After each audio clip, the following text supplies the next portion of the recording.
A paz do Senhor. Vamos abrir a Bíblia no livro de Êxodo, capítulo 17, do versículo 8 em diante.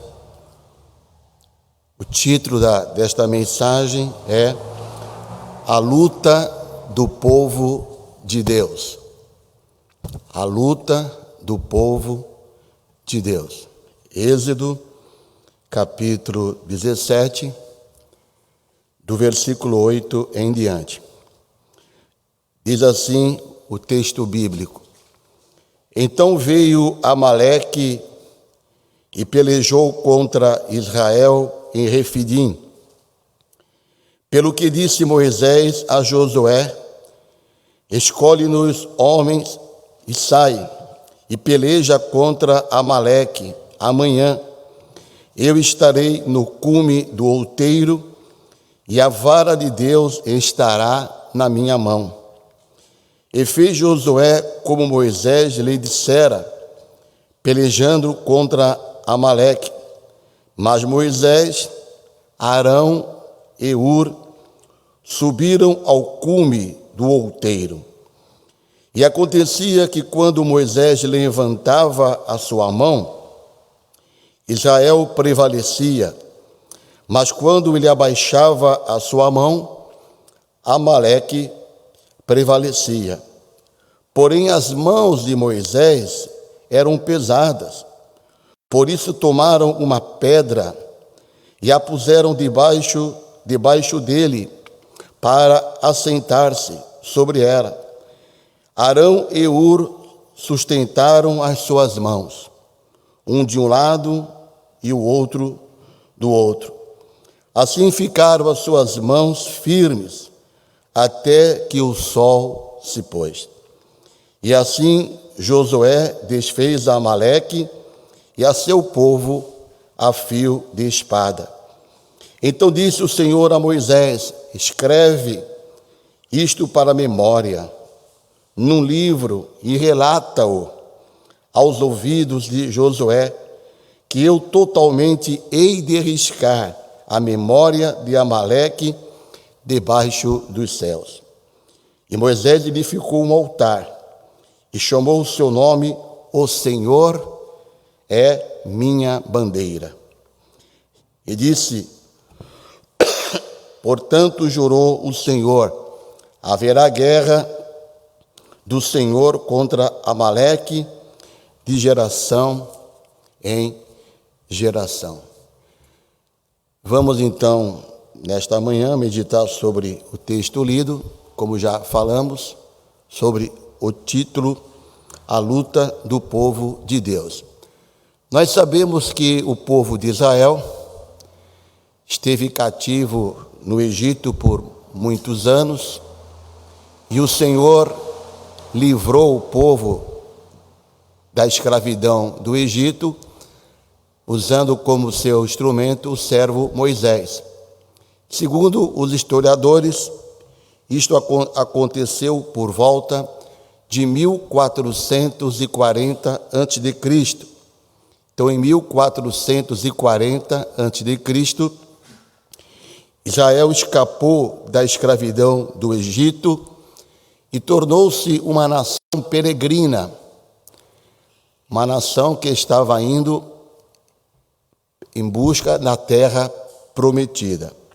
Então nós sabemos que primeiramente o povo passou ali pelo Mar Vermelho, o Senhor operou aquele milagre, o mar se abriu, e eles então iniciaram a sua caminhada à terra prometida.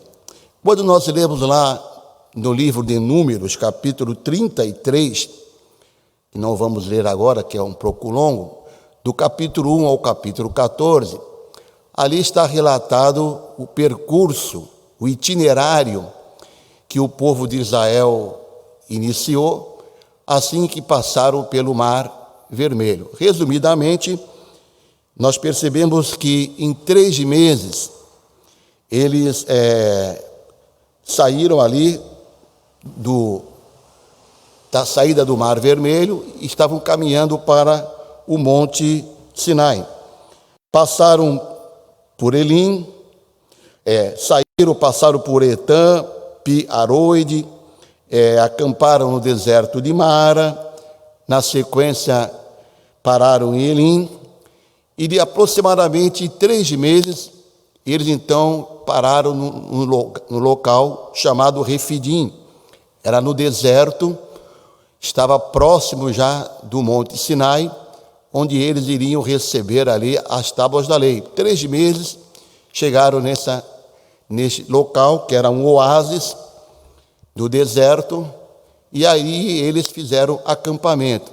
E neste local ali, Deus deixou algumas lições para o povo de Israel. Primeiro ali, faltou água, o povo murmurou, e eles clamaram ao Senhor, e o Senhor deu uma instrução para que Moisés tocasse na rocha, e ali milagrosamente jorrou água.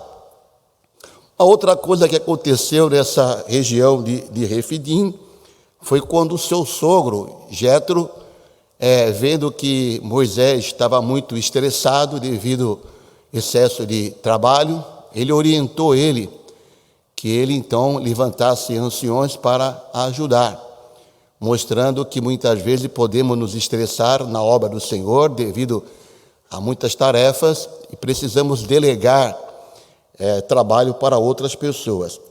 E ali também, nessa região de Refidim, próximo já ao Monte Sinai, acontece este relato bíblico que nós lemos aqui. Estavam ali, o pessoal caminhando, e normalmente numa peregrinação dessa, milhões de pessoas, milhares de pessoas, os mais fortes vão na frente, as crianças vão um pouco mais atrás, as mulheres também, os idosos, é uma caravana. E acontece que nessa região também estavam ali habitando um povo, os beduínos do deserto, um povo chamado Amalequitas. E esses Amalequitas, eles viviam ali no deserto, quando tinha uma caravana, eles atacavam e para poder roubar, adquirir bens.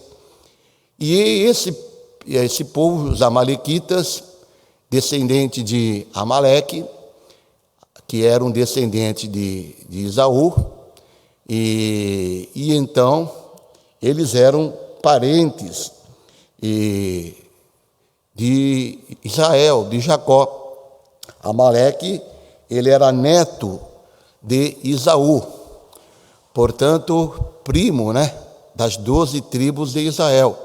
Então, podemos dizer que eram primos. Os amalequitas eram parentes, porque Amaleque era primo dos 12 filhos de Israel. E quando os amalequitas perceberam que o povo de Israel estava em peregrinação pelo deserto, sabendo que ali tinha pouca água, se preocuparam que poderiam ali ter algum problema concernente à água. Então, os amalequitas, de maneira covarde, não chamaram Israel para a guerra, não foram conversar com Moisés, poderiam ter conversado: olha, vocês estão caminhando, não tem problema, vamos dividir aqui a água, podemos fazer um acordo, somos parentes, Esaú é primo de vocês, foi primo de Amaleque. Não, esses beduínos do deserto, de maneira assim covarde, que é como o diabo começa a fazer, atacaram pelas costas. Não tiveram coragem de enfrentar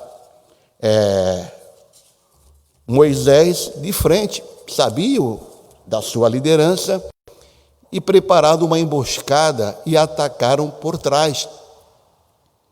Atacaram primeiro as crianças, atacaram os mais fracos, atacaram na retaguarda, lá no final da caravana, onde estavam os mais fracos.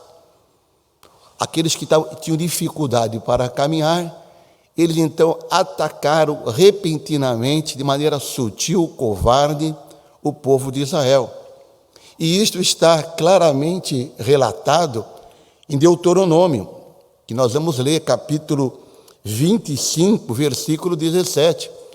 Moisés, posteriormente, relata este episódio, dizendo a estratégia maligna dos amalequitas de atacarem o servo do Senhor, o povo de Deus, por trás, na surdina. Então diz assim, Deuteronômio capítulo 25, versículo 17. Lembra-te do que te fez Amaleque no caminho quando saías do Egito, como te saiu ao encontro no caminho e te derribou na retaguarda. Olha que covardia. Todos os fracos que iam após ti, estando tu cansado e afadigado, e não temeu a Deus. Que covardia, né? Que povo covarde. Será, pois, que quando o Senhor teu Deus te tiver dado repouso de todos os teus inimigos ao redor da terra, que o Senhor teu Deus te dará por herança para possuí-la, então apagarás a memória de Amaleque, de debaixo do céu, não te esqueças. Foi algo tão maligno que Deus afirmou que esse povo de Amaleque, eles iam ser desaparecidos da face da terra e assumir os amalequitas. Você conhece hoje os amalequitas? E esta profecia, esse dito que aconteceu aqui pelo Senhor, aconteceu exatamente 200 anos depois. Quando Saul se tornou rei, o Senhor, usando o profeta Samuel, pediu para que ele exterminasse os amalequitas. E ele foi desobediente e não exterminou os amalequitas. Mas depois Davi esmagou os amalequitas, praticamente exterminou os amalequitas. E no final, no tempo do rei Ezequias, conforme está relatado lá no livro de Crônicas, o restante que sobrou foi eliminado, cumprindo esta palavra do Senhor, que os amalequitas foram então derrotados. Mas o que eu quero chamar a atenção dos irmãos nesta manhã, e os irmãos que estão nos assistindo pela live, é sobre esse título que nós colocamos aqui: a luta do povo de Deus. Aqui, através de uma metáfora deste fato que aconteceu aqui, nós podemos tirar algumas lições, como que o diabo ataca a obra do Senhor. Aqui, de maneira metafórica, os amalequitas, os descendentes de Amaleque, representam o inimigo com as suas hostes infernais. E a igreja está peregrinando para a terra prometida, que é para o céu. Estamos a caminho do céu. Temos a salvação, mas ainda não chegamos no céu. E nessa caminhada, temos irmãos, como Paulo fala, mais fracos, mais fortes, mas todos servos do Senhor. Temos líderes, pessoas que Deus chamou para estar na frente, como Moisés. Temos liderados, como Josué, como Arão e como Ur. Estamos fazendo a obra do Senhor. E a igreja também está empenhada em fazer a obra do Senhor. Mas o diabo é o nosso adversário. Nós nunca podemos nos esquecer que nós temos um inimigo. Este inimigo é o diabo. E o diabo, ele não dorme. Os irmãos dormiram essa noite? Dormiram. Eu tive um sono gostoso a noite toda. Certamente os irmãos, mas o diabo não dormiu. O inimigo não dormiu, os demônios não dormiram. Eles trabalharam a noite toda. Eles se organizam, eles fazem ataque Pode ter certeza que toda igreja que tem compromisso com a palavra do Senhor, que prega a palavra de Deus, existem milhares de igrejas no mundo todo pregando, divulgando. Se ela estiver fazendo com seriedade a obra de Deus, ela é atacada pelo diabo. Se uma igreja não é atacada pelo diabo, tem alguma coisa errada, porque o diabo não pode se alegrar com a igreja. O diabo não pode estar contente com um tipo de culto A, um tipo de culto B, não. O diabo tem que odiar os nossos cultos. Ele tem que odiar esse culto aqui que nós estamos fazendo, porque esse é o trabalho dele. E o diabo, então, ataca a igreja. O diabo ataca os membros da igreja. E muitas vezes o ataque é frontal. Mas outras vezes o ataque é sutil, sorrateiro, traiçoeiro. Faz como fez aqui os amalequitas. Vamos atacar Moisés na retaguarda. Vamos atacar os fracos. Vamos atacar aquele membro que tem dificuldade de entender. Vamos atacar aquele que é fofoqueiro. Vamos atacar aquele que é murmurador. A liderança serve a Deus, mas tem um lá, faz parte da peregrinação, e ataca. Então, quero fazer aqui algumas considerações sobre esta luta.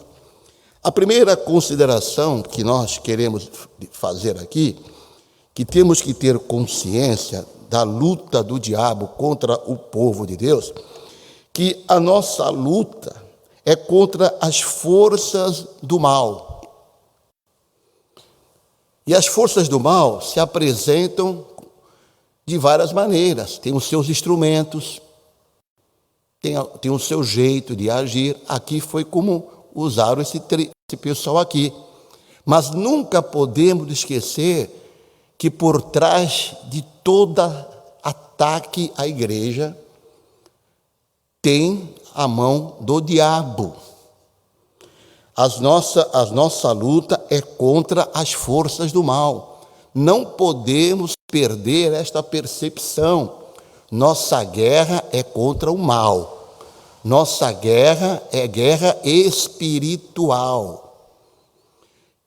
Isto está claramente registrado lá.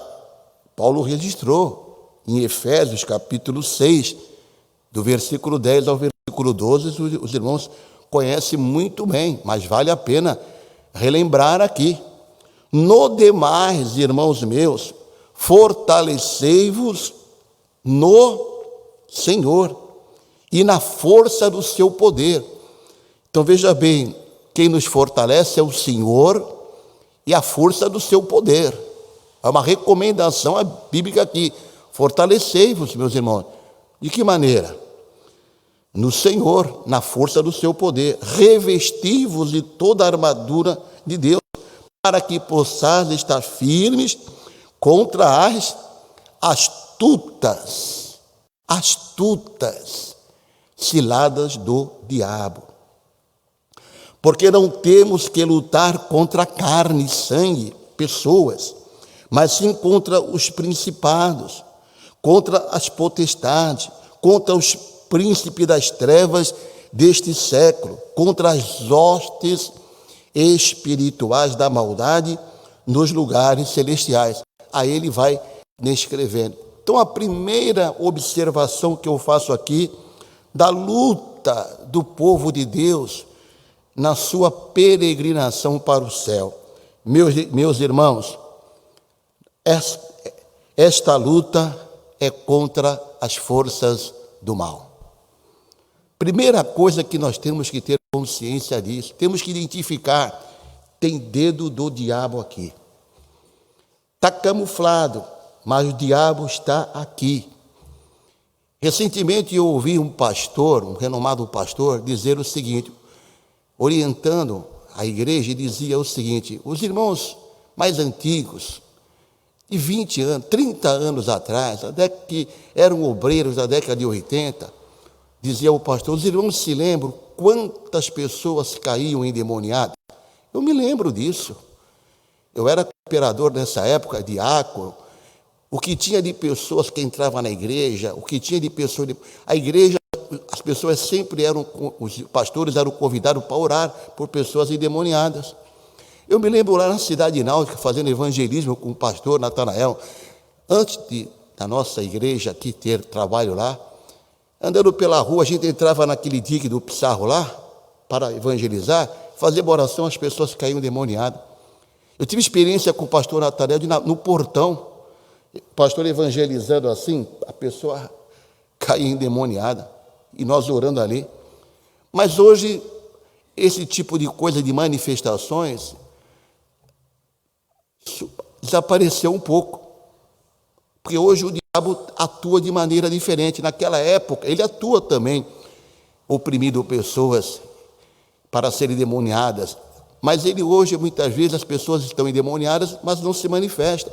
Então, hoje, o ataque do diabo é mais sutil. Se uma pessoa cai endemoniada na igreja, é visível. Mas muitos, eu digo da igreja de modo geral, não estou falando da nossa igreja, muitos hoje estão oprimidos, trabalhando contra a obra de Deus, possuídos pelo diabo, mas não estão se manifestando, tendo a reação da manifestação demoníaca. Não é que não estão com o demônio. Então, e hoje muitos pastores, porque não estão vendo isso, perderam esta percepção, o quanto o diabo muitas vezes trabalha, como ele é sutil. Então, aqui está a primeira observação. Nossa luta é contra as forças do mal. E temos que ter esta percepção. E Moisés teve, meus irmãos. Moisés, quando foi informado que os amalequitas, de maneira sutil, covarde, estavam atacando, ele, como líder, tomou uma posição. Ele, como líder, falou: não vou esperar eles declararem guerra declarado. São covardes, trabalham por trás, não são pessoas corajosas, são beduínos, são nômades do deserto, salteadores. E nessa época aqui, 3 meses que tínhamos saído do Egito, a multidão ali, a maioria dos homens, eram todas pessoas ex-escravos, não tinham nenhuma habilidade em armas, não tinham armas. O que é que eles tinham? Ferramentas agrícolas, paus, pedras, não tinha exército, não tinha nada. Mas o Senhor, então, orientou Moisés, e ele foi lá na tribo de Efraim, uma tribo pequena, e ele olhou e viu um jovem chamado Josué. Ele não era guerreiro, Josué. E o grande líder Moisés determinou que ele organizasse rapidamente um grupo de pessoas para irem combater o inimigo que estava atacando por trás. Que coisa linda! Se a gente ler aqui sobre Josué, ele era um jovem aqui, irmão, mas ele não foi covarde. Ele não ficou dizendo como que eu vou enfrentar, nunca tive numa guerra, eu não sei o que é guerra. Os amalequitas, eles são habilidosos no deserto, vivem no deserto, nós nunca vivemos no deserto, somos peregrinos. Mas Moisés determinou: prepara e vai lá, porque eu vou subir ao monte. Eu vou subir ao monte e eu vou orar. Eu vou levar aqui Arão, que era irmão dele, vou levar Ur, que era seu cunhado, casado com Miriam, vou levar 2 obreiros. O Senhor vai dar vitória. Vai lá, Josué, e eu vou subir no monte. Vou subir com o bordão, e eu vou levantar as mãos, e eu vou orar. Eu vou orar, e você vai guerrear. Eu já não estou ainda com forças, estou meio cansado.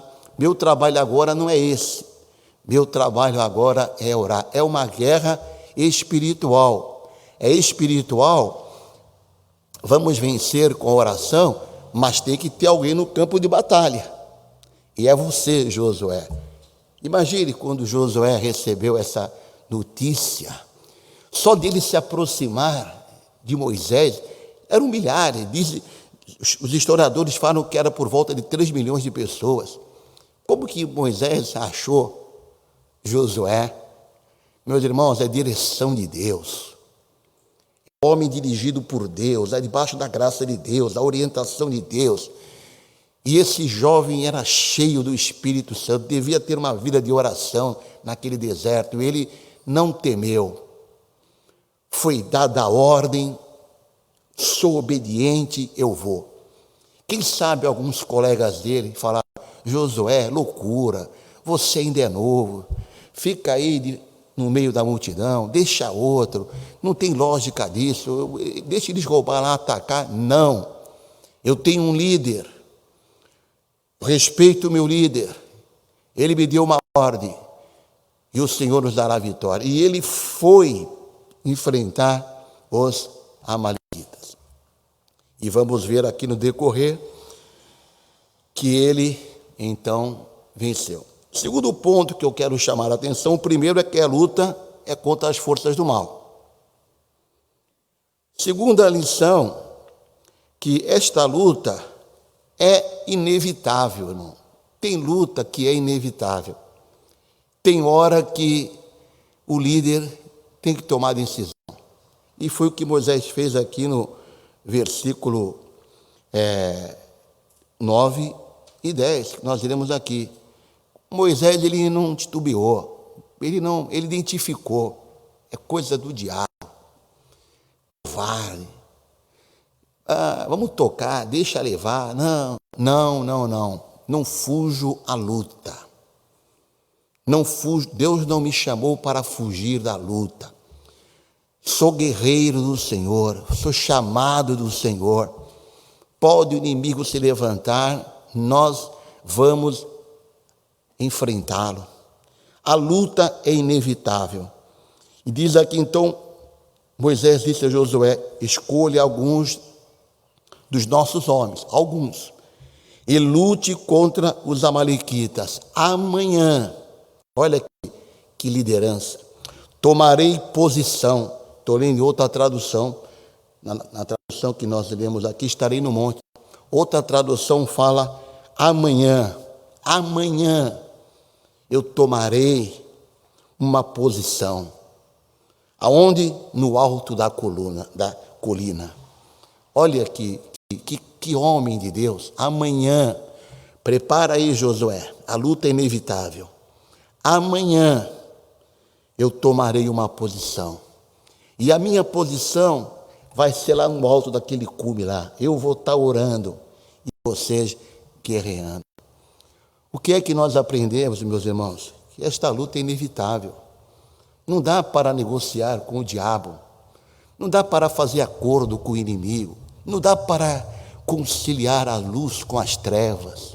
Não dá para dar um jeitinho. Não dá para fazer diferente. Não, meus irmãos. Ou somos crentes ou não somos. Ou nós fomos transportados das trevas para a luz ou não fomos. Nós somos o sal da terra ou não somos. Nós somos a luz do mundo ou não somos. Diz a Bíblia, Jesus falou que o mundo nos odeia. Não adianta querer fazer coisa para o mundo sagrado. O mundo nunca vai gostar da igreja. Nada que você faça na igreja, o mundo não vai gostar da igreja. Se o mundo gostar da igreja, se o mundo gostar do ambiente da igreja, tem alguma coisa errada. O mundo lá fora nos odeia. O teu vizinho te odeia, as pessoas que não são crentes te odeiam. Pode ser teu amigo ali, na primeira oportunidade, vão apontar o dedo para você. Se você tem os seus amigos, sai com eles, algo do serviço. Se você é crente, te encostar numa cerveja, se prepare. Na primeira oportunidade ele vai te acusar. Você falar uma piadinha na primeira, mas era meu amigo coisa nenhuma. É mentira disso, o mundo nos odeia. Isso é bíblico. Não tem como conciliar. Não tem como conciliar o mundo com a igreja. A igreja é o referencial. A igreja é a porta. As pessoas entram aqui para ouvir a palavra de Deus, para ser confrontada com o pecado. Os irmãos viram aí recentemente na internet, até postei no meu Facebook aí, uma cantora aí, foi lá num programa de televisão, tá a macumbeira com carta fazendo previsões para o ano, dando 2022, para A, para B, e a irmã cantora famosa, fazendo uma média, deixou a ímpia ler a carta. E eu me lembrei do testemunho da irmã Néia, morando aqui no Macuca aqui, tocou uma mulher lá, é aqui que tem uma senhora que lê cartas, estava procurando uma carta que lê carta. A irmã Néia falou, sou eu mesmo que leio cartas. Sabe quais são as cartas? A carta do apóstolo Paulo. Entra aqui. A mulher está procurando uma macumbeira, entrou dentro da casa da irmã. Aí a irmã falou, vou te ler uma carta aqui, ó. Carta de Romanos, capítulo 3 e 23. E começou, e a mulher saiu evangelizada. E foi lá, os evangélicos, fazer uma média. Então, a diferença. Então, o que eu quero chamar a atenção é isso aqui. Irmão, a luta é inevitável. Se você quer servir a Deus, vai ter luta, vai ter contradições, vai ter guerra, vai ter pessoas que não vão gostar de você, que vão falar de você, falam de mim, falam do pastor, falam do irmão, não vamos ser hipócritas, falo mesmo. Estou nem aí, como disse. Por quê? Porque eu estou firmado em Cristo, a igreja está firmada em Cristo. Mas que nós vamos combater o pecado, vamos chamar o pecado de pecado, vamos chamar luz de luz, treva de trevas, é treva. Então, meus irmãos, não tem como fazer passar a mão, não tem como ser amigo, não tem como, coisas que não tem como conciliar. Não adianta pegar o leão e colocar na sua casa e dizer que é gatinho e está passando a mão que ele vai te atacar. Então, meus irmãos, a luta contra as trevas é inevitável.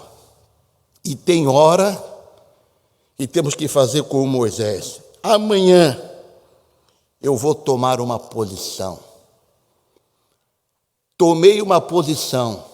Qual é a posição? Enfrentamento. Vamos enfrentar o diabo. Terceira lição que nós aprendemos.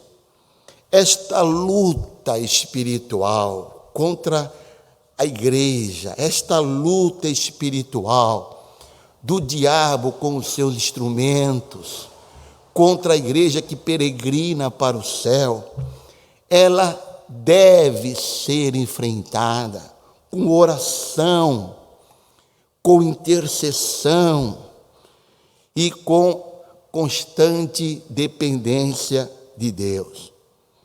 Versículo 11, então aconteceu que quando Moisés levantava a sua mão, Israel prevalecia. Quando ele abaixava a sua mão, Amaleque prevalecia. Josué lutando, mas ele estava lá na oração. Olha aqui, que lição que nós aprendemos aqui. Primeira lição que eu aprendo aqui, que essa mensagem Deus tocou no meu coração ontem, quando conversando, o pastor pediu para eu trazer essa palavra, eu tinha outra mensagem, Deus foi nos orientando, é o bordão. Você lê aqui que ele pegou o bordão? Esse bordão era o cajado dele. Sabe o que significava aquele cajado? Era a liderança. Cajado significa liderança. Quando você vê os militares na rua aí, vamos supor, você vê um tenente do exército, um sargento, se ele não tiver uniformizado, você não consegue identificar. Mas identifique. Se você vê ali um grupo de soldados uniformizado, você vê que tem autoridade, você já vai diferente. Você está dirigindo o carro, vê algumas pessoas uniformizadas aí, você já passa devagar. Você vai na rodovia, está dirigindo o seu carro, já vê um posto policial, você, opa, autoridade. Você identificou a autoridade pela sua farda, pela sua postura. E Moisés tinha aquele cajado. O cajado era a liderança dele. É um símbolo da liderança, símbolo de autoridade. Ele se destacava no meio do povo quando ele estava com aquele cajado. Se identificava, ali está o líder. O cajado está na minha mão. Pode ter 3 milhões de pessoas. Deus me deu a responsabilidade de conduzi-los para o deserto. Pode ter opinião, como Jetro, seu sogro deu opinião. Podemos colocar cooperador, podemos colocar ajudante. Ele seguiu o conselho do seu sogro. Mas o cajado, o bordão está na minha mão. Josué, você vai lá, mas o líder sou eu.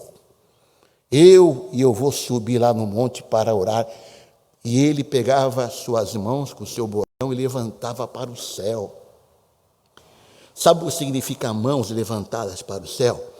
Por que na igreja você levanta as mãos para o céu? Tem algo milagroso em levantar as mãos para o céu? Tem algo milagroso em imposição de mãos? Que qualquer dia eu vou dar um estudo aqui sobre imposição de mãos. E tem pessoas que pensam que imposição de mão é energia, né? Que o poder espiritual se passa pela mão. Não sabe nada de imposição de mãos. Sabe nem o que significa isso. Acha que é com os espíritos que dão passo, põe a mão e passa. Que o Espírito Santo passa através da mão. Isso é heresia. Há um simbolismo tudo nisso. Mas o nosso simbolismo hoje aqui é o bordão. Ele subiu. E ele, mãos levantadas. O que significa mãos levantadas? Eu quero que ore com mãos levantadas. Qual é o problema de mão levantada? Você pode levantar num campo de futebol, pode levantar numa alegria. Mãos levantadas significam apontando para o céu. É de lá que vem a minha solução. Mãos levantadas para o céu significa eu dependo dele, meus irmãos. Por que nós levantamos as mãos? É porque o pregador mandou? Nada disso. Isso é história de pregador para fazer média com auditório. É o Espírito Santo que toca, você canta, você toca e você levanta as mãos, como se dissesse, meu socorro vem do Senhor. Aleluia.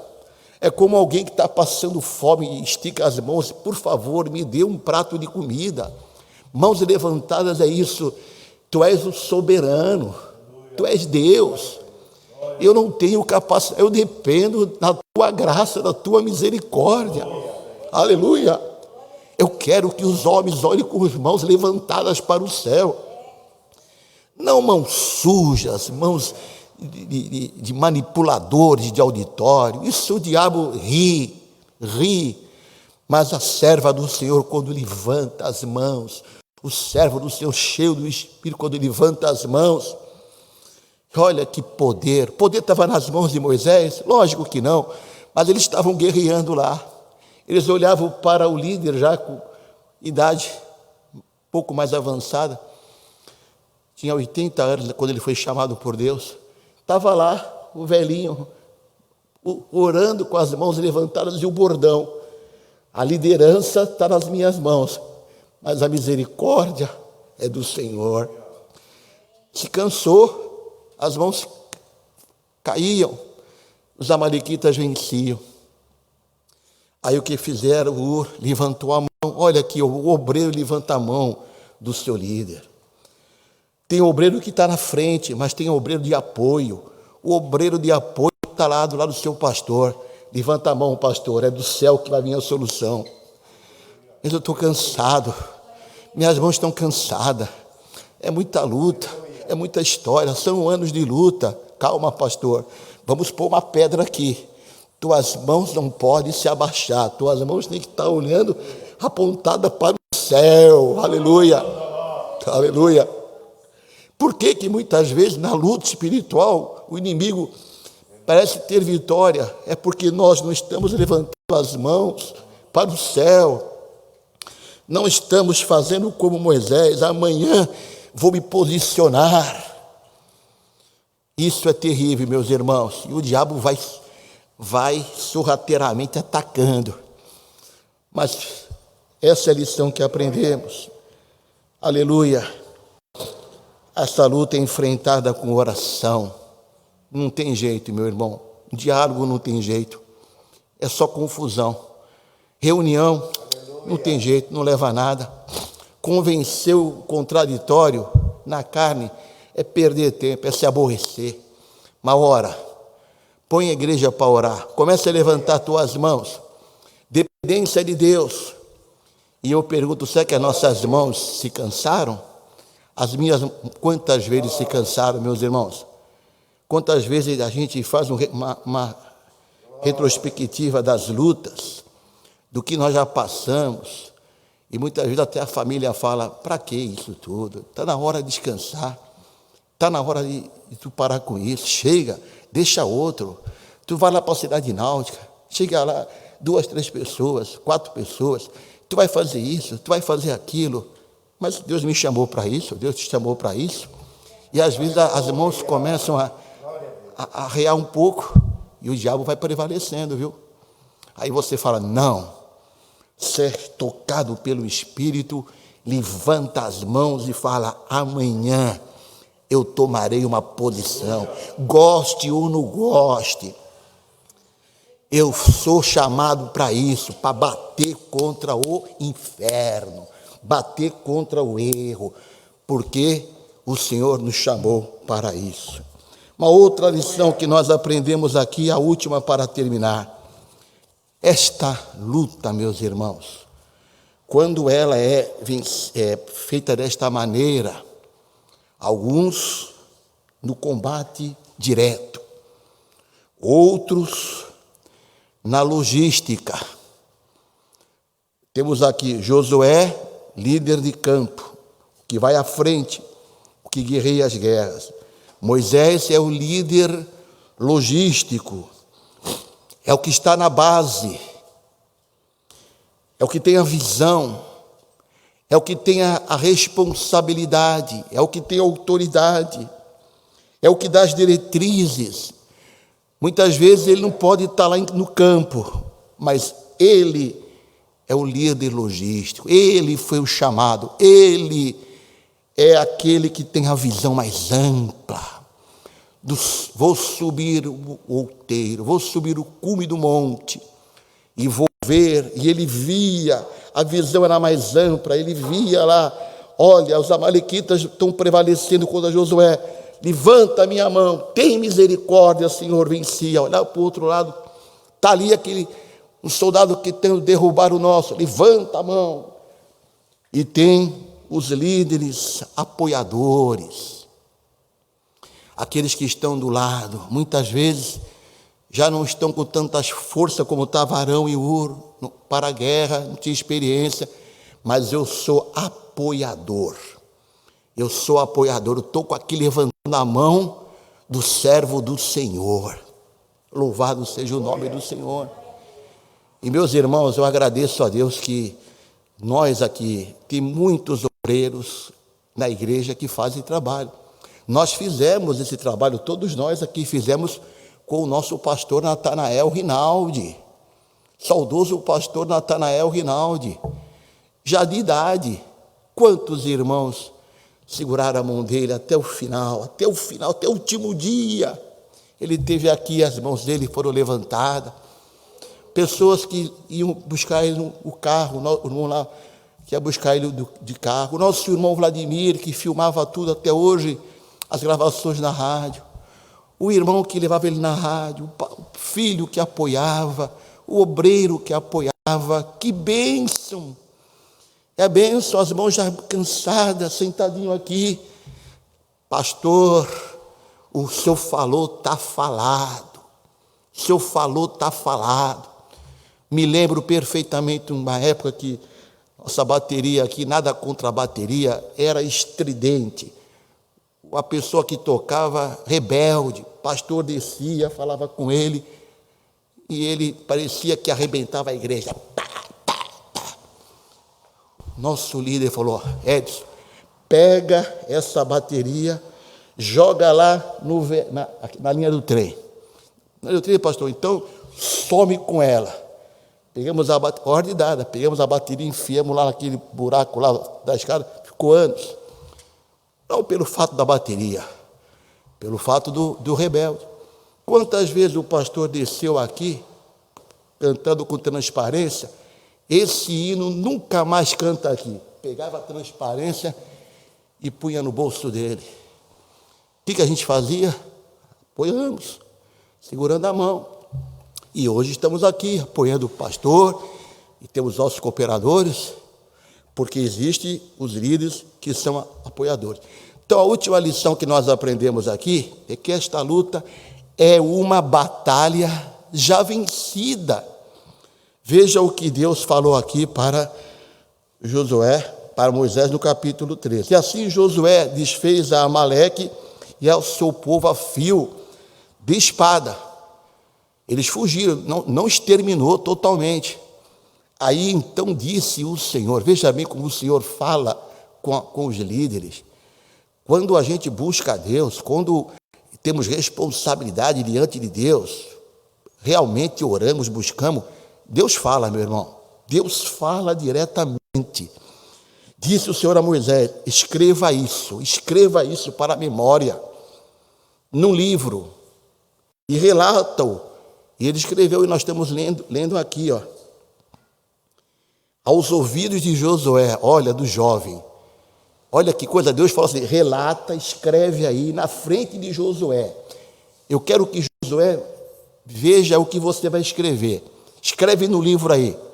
Ele deve ter pegado uma pedra que não tinha computador para escrever, não tinha papelzinho, folha sulfite. Era na pedra. É difícil escrever. Escreve aí o que eu vou falar. E Josué, o teu cooperador, vai ver do teu lado. Ele ainda é novo, mas ele vai ver o que tu vai escrever. Escreve aí, para a memória, aos ouvidos de Josué, que eu, Senhor, totalmente hei de riscar a memória de Amaleque debaixo dos céus. Ganhou a guerra, não exterminou, mas eu tenho esse compromisso com Josué, porque fui fiel, foi soldado fiel. E Moisés edificou ali um altar, ele escreveu isso na pedra, ou um pergaminho, não sabemos. Ele edificou um altar e chamou o seu nome, esse aqui é o Senhor, é a minha bandeira. E disse, portanto, jurou o Senhor, haverá guerra do Senhor contra Amaleque, de geração em geração, mas um dia Amaleque será destruído. E foi destruído, como eu falei para os irmãos aqui, Saul titubeou, não teve coragem de exterminar, Davi enfrentou, não 100%, e no tempo do rei Ezequias acabou. Então, o que acontece? A nossa guerra é de geração em geração. Geração do pastor pai, geração do pastor filho, a minha geração, outra geração, os netos, bisnetos. A luta contra o diabo na igreja vai ser de geração em geração. Mas escreve aí, está escrito aí em Apocalipse. Ele vai ser lançado no lago de fogo e de inferno. Ele já está com a sentença derrotada. Ele vai ser derrotado definitivamente. Ele ainda está atuando, mas o fim dele já está decretado. Ele vai ser vencido. Esta batalha já é vencida, já está vencida, em nome do Senhor Jesus Cristo. Então, meus irmãos, fica aqui este ensino bíblico. Resumindo, a nossa luta é contra as forças do mal. O diabo ataca de maneira sutil, covarde, e porque ele é maligno mesmo. Esta luta é inevitável. Tem hora, meu irmão, tem que tomar decisão. Vai contrariar A, vai contrariar B. Tome a decisão. Amanhã tomarei posição. Esta luta tem que ser enfrentada, não na sabedoria humana, não na inteligência, na artimanha humana.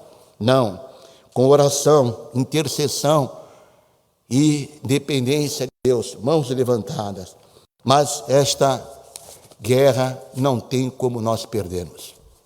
Se nós orarmos, nós estivermos firmados no Senhor, pode vir a luta que vier.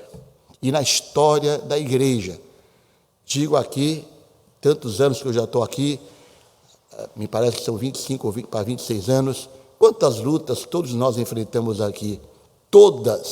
todas, a igreja foi vencedor. Entra, sai, gente, vai embora. Pega lá, eu tenho as fotos aqui no meu celular da igreja. Vai, mas a igreja está aqui. Almas estão sendo salvas, o evangelho está sendo pregado, este púlpito aqui se prega a palavra de Deus. Aqui estamos na seriedade da palavra e Deus vai nos dar a vitória cada vez mais. Agora, perdas, um ou outro, ficam pelo caminho, vamos fazer o quê? Mas a igreja é triunfante, a igreja vence, se ela estiver firmada em Jesus Cristo. Não tem derrota, só tem bênção. Que Deus abençoe os irmãos, desculpe aqui pelo tempo um pouco prolongado. Vamos então orar e vamos para o intervalo para a escola bíblica dominical. Pai Celestial, nós te agradecemos, Senhor, pela tua palavra que tem falado conosco. Sabemos, Senhor, que estamos em guerra espiritual, desde o momento da nossa conversão. Temos esta convicção, Senhor, o quanto o diabo é maligno, traiçoeiro, mentiroso, enganoso, sutil, sorrateiro. Mas, Senhor, o Senhor tem levantado irmãos e irmãs, obreiros, que têm esta visão nítida, clara, do ataque de Satanás. E, Senhor, nos ajuda, Senhor, a detectarmos o erro, a mentira, a mão de Satanás, e com a tua ajuda, com as mãos levantadas para o céu, na total dependência de ti, cheio do Espírito Santo, guerrearmos contra o mal, Senhor, livrarmos vida das garras de Satanás, Senhor, salvando almas aqui nessa igreja, libertando alma. Nós queremos libertações, queremos pessoas ímpias sendo convertidas, desviados sendo restaurados, alcoólatras sendo restaurados. Senhor, faça uma grande obra como o Senhor tem feito aqui. Quantas pessoas já se converteram neste local, desceram nesse tanque batismal. Continua nos dando graça para fazermos a tua obra, tocarmos a tua obra, confiando somente em ti, na dependência do teu Espírito Santo. Capacita-nos a cada vez mais, enche-nos cada vez mais o teu Espírito, batizando com o teu Espírito, derramando o teu poder, que possamos ser uma igreja forte, conhecida aqui na Baixada, como a igreja da seriedade, do poder de Deus, de vida transformadas. Usa-nos, Senhor, pela tua infinita misericórdia. Nós oramos agradecidos em nome do Senhor Jesus. Amém.